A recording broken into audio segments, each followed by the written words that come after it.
మహాగణాధిపతయే నమః. ఓం గురుభ్యో నమః. ఓం శ్రీమాత్రే నమః. అరుణాం కరుణాతరంగితాక్షీం ధృతపాశాంకుశపుష్పబాణచాపాం అనిమాదిభిరావృతాం మయూకైః అహమిత్యేవ విభావయే భవానీం. శ్రీమాత్రే నమః. ప్రేక్షకులకి ఆ లలితాంబిక అమ్మవారి యొక్క అనుగ్రహం పరిపూర్ణంగా కలగాలని మనస్ఫూర్తిగా కోరుకుంటూ మనం ఈరోజు ఇప్పుడు చూడండి, బయట రకరకాల పరిస్థితులు ఉన్నాయి. అంటే ఈ అగ్ని ప్రమాదాలు కానివ్వండి, ఇవన్నీ అసలు ఈ పరిస్థితులు ఎందుకున్నాయి? ప్రతి లగ్నము వారు, లగ్నం తెలియని వారు, రాశివారు లలిత అమ్మవారి యొక్క ఆరాధనలో ఈ కార్తీక మాసంలో ఎటువంటి పదార్థంతో అమ్మవారిని ఆరాధించినట్లయితే, అంటే కుంకుమతోనా, గరికతోనా, ఇట్లా రకరకాలు ఉంటాయి, ఏ దేవత ఆరాధన చేసుకుంటే మంచిది అనేటువంటి విషయాలు మనం ఇప్పుడు తెలుసుకుందాం. అయితే ఈ యొక్క అంశాలు చెప్తుంది నేనైనప్పటికీ కూడా చెప్పిస్తుంది సాక్షాత్ లలిత అమ్మవారిగా తెలుసుకుందాం. మిథునం వారి కనుక చూసుకున్నట్లయితే ప్రధానంగా పంచమ స్థానంలో ఈ రవికుజులు కలిసి ఉన్నారు. దశమంలో శని సంబంధించిన విషయం పెద్ద ఇబ్బంది ఏం లేదు. అదేవిధంగా ప్రస్తుతం మీకు గురువు రెండులోకి వచ్చున్నాడు. గురువు రెండులోకి వచ్చి ఉండడం అనేటువంటిది మంచిదే, అంటే ఫైనాన్షియల్గా మంచి గ్రోత్ ఇస్తుంది, అందులో ఎటువంటి డౌట్ లేదు. కాకపోతే ఇక్కడ ఈ పంచమ స్థానంలో రవికుజులు ఉన్నందుకు మనం ఒక్కొక్కసారి ప్రేమ వ్యవహారాలకు సంబంధించిన విషయంలో మీరు కొన్ని అగ్రెసివ్గా కొన్ని నిర్ణయాలు తీసుకుంటారు. అది ప్రేమ వ్యవహారాలు కావచ్చు, మిత్రుల విషయంలో కావచ్చు, షేర్ మార్కెట్ రిలేటెడ్ సంబంధించినటువంటి అంశాల్లో కావచ్చు, మరియు అదేవిధంగా చూసుకున్నట్లయితే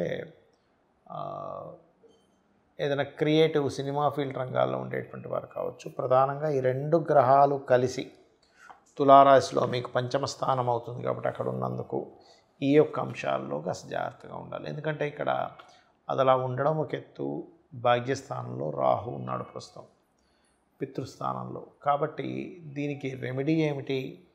ఈ యొక్క విషయాల్లో జాగ్రత్తగా ఉంటూ ఒకవైపు పితృకర్మలు ఎక్కువగా చేయండి. ఈ కార్తీక మాసంలో పితృదేవత సంబంధించినవి చేయడం కూడా మంచిదే, అందులో ఎటువంటి సందేహం లేదు.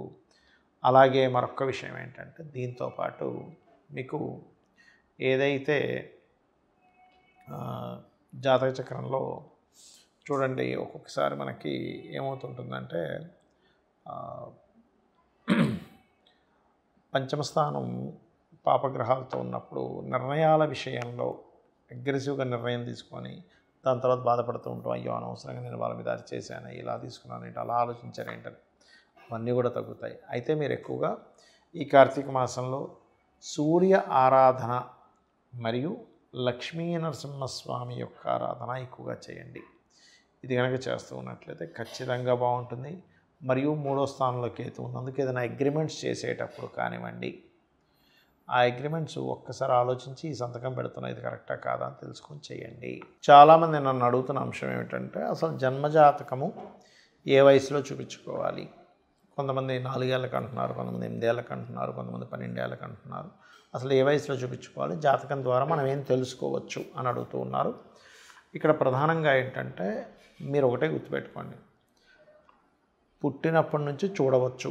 కాకపోతే ఎందుకు కొంతమంది చూడరంటే, బాలారిష్టాలు ఉంటాయి కదా, ఆ బాలారిష్టాల యొక్క ప్రభావం మనం చెప్పినటువంటి జ్యోతిష్కుడికి ఎఫెక్ట్ ఉంటుంది. కాబట్టి మరలా సరిగ్గా గాయత్రి చేయకపోతే, నిత్యదేవత ఆరాధన లేకపోతే అనుష్ఠానం చేయకపోతే ఎఫెక్ట్ వస్తుందని చెప్పరు చాలామంది. కానీ నిత్యానుష్ఠానం ఉండి నిత్యం గాయత్రి చేసుకునే అలవాటు ఉండి నిత్యం హోమం అలవాటు ఉన్నట్లయితే ఏ ఇబ్బంది ఉండదు జ్యోతిష్కుడికి కానీ, వాస్తు పండితుడికి కానీ.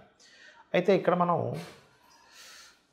ఈ పుట్టినప్పటి నుంచి అసలు ఏం చూసుకోవాలి, పుట్టిన జాతకుడు జీవుడిది ఏం చూసుకోవాలంటే, చిన్నప్పుడు చిన్నపిల్లలు చెప్పలేరు, వాళ్ళకు ఉండే హెల్త్ ఇష్యూస్, ఏడుస్తూ ఉంటారు, కడుపు నొప్పి వస్తూ ఉంటుంది. డాక్టర్ గారు కూడా వాళ్ళకి చెప్తేనే కదా ఎన్నెన్నో చేయాలి. అలాంటప్పుడు వాళ్ళకి కనుక పుట్టుకతోనే హెల్త్ ఇష్యూ టైం నడుస్తున్నప్పుడు ఏ గ్రహాలైతే ఆ హెల్త్ రిలేటెడ్ ఇష్యూస్ ఇస్తున్నాయో ఆ గ్రహాలకి దానం చేయడం ద్వారా కూడా వాళ్ళకి లోపల బాధపడుతూ వాళ్ళు చెప్పుకోలేక ఏడుస్తున్నటువంటిది. లేదా కొన్నిసార్లు ఏమవుతుందంటే, చిన్నపిల్లలకి గాలి ధూళి తొందరగా తగులుతూ ఉంటుంది. అందుకే మన వాళ్ళు ఏం చేస్తారు, ఇంటికి లోపలికి వచ్చే ముందు కాలు కడుక్కొని రండి చిన్నపిల్లలు ఉన్నప్పుడు. లేకపోతే బయట మనకి తెలంగాణ సైడ్ అయితే ఒక చీపురు లాంటిది కానీ, ఒక ఎనప రాడ్ లాంటిది కానీ అడ్డం పెడతారు తలుపుకి, మీరు గమనించండి. ఎందుకంటే గాలి సోకుతూ ఉంటుంది. అలాంటివి రాకుండా ఉండడానికి కూడా మన వాళ్ళ ఇంట్లో సాంబ్రాణి వేయడం ఇటువంటివి చేస్తూ ఉంటారు, గుర్తుపెట్టుకోండి. ఇక ఒక పిల్లవాడి జాతకం తీసుకొని అసలు చిన్నప్పటి నుంచే కనుక ఆ అబ్బాయికి ధనయోగం ఎలా ఉంది అంటే, ధనయోగం ఎలా ఉందంటే ధనయోగం ఉందా లేదా అని కాదు, ప్రతి జాతకుడికి కూడా ధనయోగం ఉంటుంది. కాకపోతే ఏ మార్గంలో ఉందో తెలుసుకోగలగాలి. చాలామంది ఏంటంటే పాపం ఆ పిల్లవాడికి తెలియక ఏదో చిన్నప్పుడు నేను డాక్టర్ని అవుతానంటే ఇదేదో డాక్టర్ డిజైర్ ఉందేమో అనుకుని చదివిస్తాం. తెరవస్తే ఒక ఏజ్ వచ్చాక నాకు ఇష్టం లేదు, నేను ఇంజనీర్ అవుతానో ఇంకోటి అవుతానని అంటూ ఉంటాడు. ఆల్రెడీ చిన్నప్పటి నుంచి అదే ప్రిపరేషన్లో ఉన్నాం కదా అని మార్చేస్తూ ఉంటాం. దీనివల్ల ఏంటంటే వాళ్ళకి ఎందులో అయితే యోగం ఉందో, నిజంగా డాక్టర్లో యోగం ఉంది అంటే సూర్యభగవానుడు ధనయోగాన్ని ఇస్తున్నాడు, అప్పుడు మీరు సూర్యుడు కానీ చంద్రుడు కానీ ఇచ్చేటప్పుడు ఫార్మా కానీ డాక్టర్ రిలేటెడ్ కానీ బాగుంటుంది. అలా కాకుండా శుక్రుడు ఇస్తున్నాడు ఇంజనీరింగ్, కుజుడు ఇస్తున్నాడు మిలిటరీ, ఆర్మీ, లేకపోతే ఏదైనా మిషనరీ రిలేటెడ్ ఫ్యాక్టరీస్ పెట్టుకోవడం. ఇలా ఒక్కొక్క గ్రహాన్ని బట్టి మనకి ఏది ధనయోగం ఇస్తుంది, ఏది విద్యాయోగాన్ని బాగా ఇస్తుంది. చిన్నప్పుడు పిల్లలు చదవకపోతే మనం చిరాకు పడుతూ ఉంటాం, బాగా తెలివితేటలు ఉన్నాయండి కానీ ఎందుకు చదవట్లేదు. విద్యా సంబంధించిన విషయంలో నెగేట్ చేసేటువంటి మహాదశలు నడుస్తాయి. ఈ రకంగా జాతచక్రాన్ని చూసుకొని దానికి ఏ దానం ఇవ్వాలి, ఎటువంటి పరిహారాలు చేసుకోవాలి అనేటువంటిది కూడా చేసుకోవచ్చు.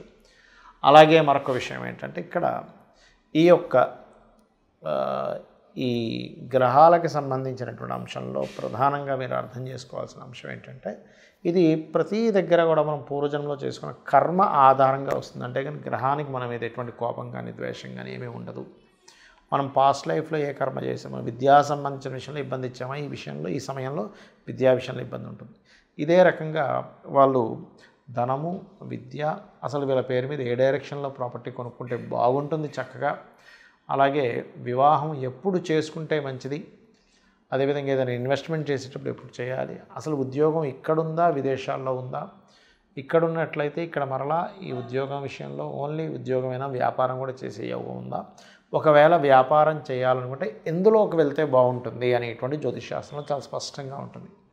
అంటే ఈ వ్యాపారంలోకి వెళ్ళడం ద్వారా బాగుంటుంది. అయితే అక్కడ బాగుంటుందని మళ్ళీ అక్కడ మీరు స్వయంకృప అపరాధాలు చేస్తే మాత్రం ఏం చేయలేం. ఎలా అంటే, ఇప్పుడు ఒక వ్యక్తి డాక్టర్ గారి దగ్గరికి వెళ్ళి మెడిసిన్ తీసుకుంటున్నాడు, కానీ ఆ మెడిసిన్ తీసుకుంటున్న సమయంలో అతను తినకూడని వస్తువులు తినడము, చేయకూడని పనులు చేసినప్పుడు ఏమవుతుంది, పథ్యము అంటాం మనకి మెడికల్లో. బాబును ఈ ఫుడ్ తినకు అంటారు ఆయుర్వేదంలో. అంటే ఏమిటి, తినకూడని తింటూ ఒక పక్క మనం మెడిసిన్ వాడినా దాని యొక్క ఫలితం అనేటువంటిది ఉండదు.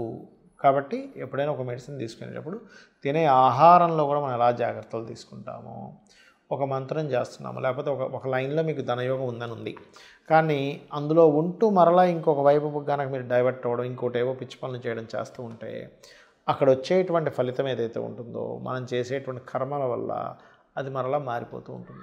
ఎలా అంటే ఇప్పుడు చూడండి, సూర్య ఆరాధన చేస్తారు కొంతమంది. సూర్య ఆరాధన చేసేవాళ్ళు కొన్ని నియమాలు పాటించాలి. ఆదివారం రోజు శ్రీతైల మధుమాంసాన్ని త్వచతే అంటారు. అంటే స్త్రీని కలవకూడదు, మాంసము మధువు తీసుకోకూడదు, మరియు అదేవిధంగా తలకి నూనె రాసుకోకూడదు.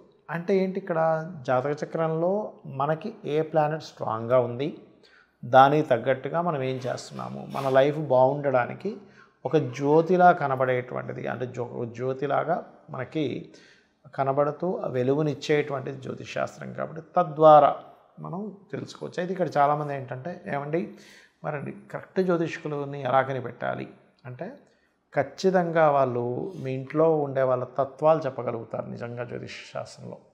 అలాగే మీకు పాస్ట్లో జరిగిన 1-2 ఇన్సిడెంట్స్ ఖచ్చితంగా చెప్పడం జరుగుతూ ఉంటుంది. మీ యొక్క తత్వం, మీ ఇంట్లో వాళ్ళు ఉండే తత్వం, మదర్, ఫాదర్, పిల్లల దగ్గర నుంచి, అదేవిధంగా మీ భార్య, మీకు ఒకవేళ పెళ్ళైతే భార్య లేక భర్త యొక్క తత్వం తెలుస్తుంది, మ్యాచ్ అవుతుంది. ఒకవేళ మ్యాచ్ కానట్లయితే ఎక్కడైనా లగ్న సంధి పడిందేమో కూడా చెక్ చేసుకుంటారు. సో ఒకటే గుర్తుపెట్టుకోండి, మీ జాతకం ఎలా ఉన్నా ఒకటే, అమ్మవారిని గట్టిగా పట్టుకొని, అంటే అమ్మవారి యొక్క ఆరాధన చేస్తూ ప్రతిదీ కూడా అమ్మవారికి సమర్పిస్తూ మీ యొక్క జీవితాన్ని గడపండి. ఖచ్చితంగా ఆనందమయంగా ఉంటుంది మీ యొక్క జీవితం. శ్రీమాత్రే నమః.